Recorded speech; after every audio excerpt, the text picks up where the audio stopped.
Variable is an object which we will store in our memory inside of our machine. How variables are connected with data types. Each variable which we create, we will store in memory of our machine. But before we store that variable, we must declare data type of that variable. Let's now see how we can create and operate with variables.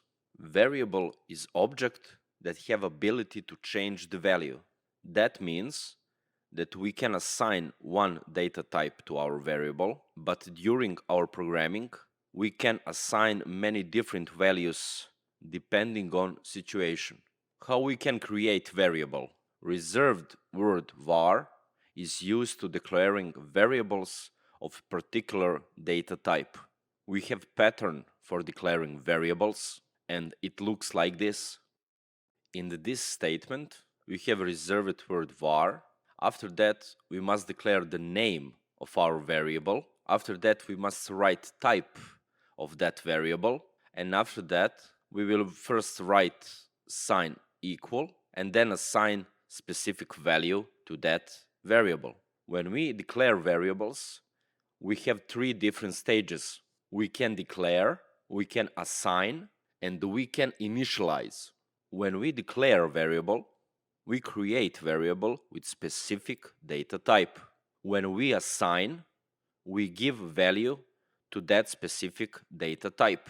When we initialize, we declare specific data type and we immediately give value to that variable from expression. Let's now see practical examples. First variable which we will create will be my number variable with data type int. Now we want to assign values to that variables. How we can do that? We will take name of specific variable which we want to use, in this case my number variable.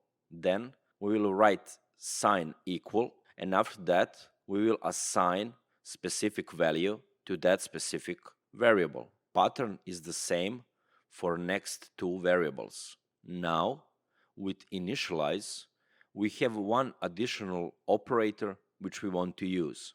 In this case, we will have a new variable my number with data type int and with value 413.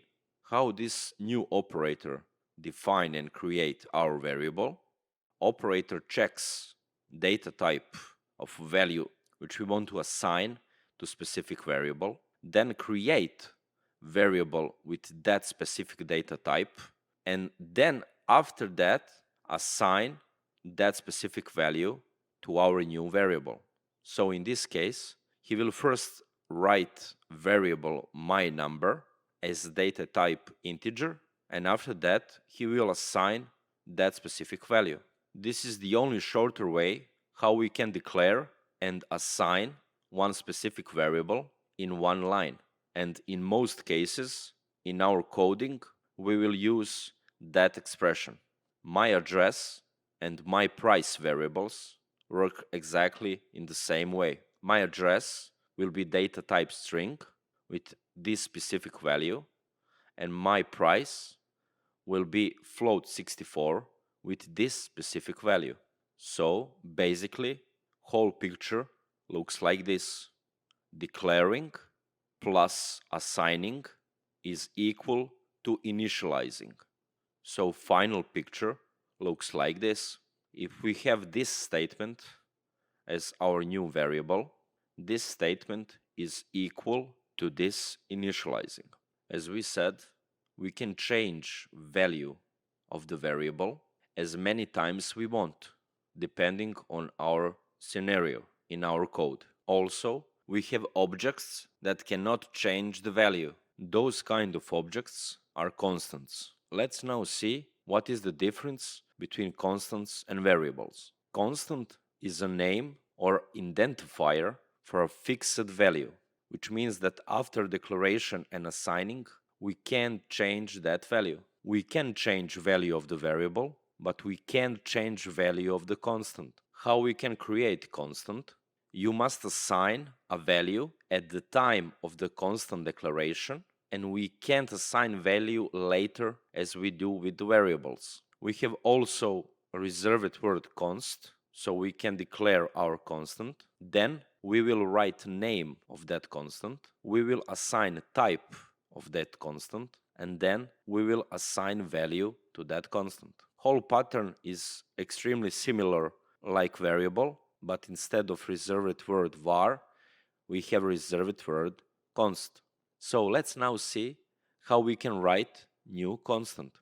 In first example, we have constant with name country, with data type string, and value of that constant is UK, which means that after this declaration, we cannot change value of this country. Also, it's not necessary for constant to write type of that constant, because we can write constant like this.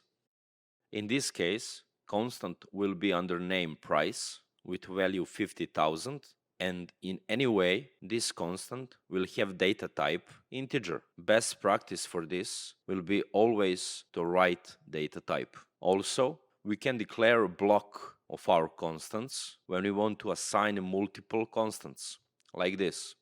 In this block, we declare 3 different constants and we assigned new values to that constants. We said that for variables and constants, we have reserved words, so we can declare type of object that we want. These reserved words are not the only words which are reserved for our language. There is a whole list of reserved words, and let's see what is the point with reserved words. This is the list of reserved words in our Golang language. That means that in our code, while we are programming, for declaration, initializing, or assigning new objects, we cannot use these words. These words are strictly reserved for our core of Golang programming language, and we cannot use them in any case. In previous example, we saw how we can create our variables. So the real question is, why do we need variables? They are part of our structures. Let's see what is pattern for our structures. Here we can see how we can build our structures, and let's now explain each part of this pattern. First of all, our structure is form of object or model.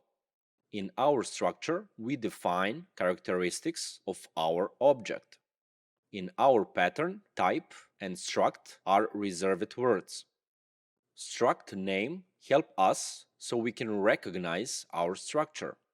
Inside of our structure, attribute is one characteristic of our object. In our structure, each attribute has own data type, and that data type explain us data type of that specific attribute. Let's now see one practical example. Here we can see new structure user, and that structure has 3 attributes. First attribute will be username with data type string, second will be age with data type unassigned integer 8, and third will be employed with data type boolean. Let's see another example. Here we have new structure animal with also 3 attributes. First attribute will be type with data type string. Second attribute will be population with unassigned integer 16. Third attribute will be wild with data type boolean. Now we understand how we can build our new structures. So let's explain one final picture. We explained all primitive data types which we have in our language. Then, when we create our variables, we can put them as our attributes inside of our specific structure. So now, when we have structure, what we can do with that object? After we create one specific structure, we can write that object into our new file. That file will have .go extension. After we write our new Go file, we can execute that file so we can see output of our application. Now, the question is how we can write our Golang files and how we can execute them. We will explain that in the next video.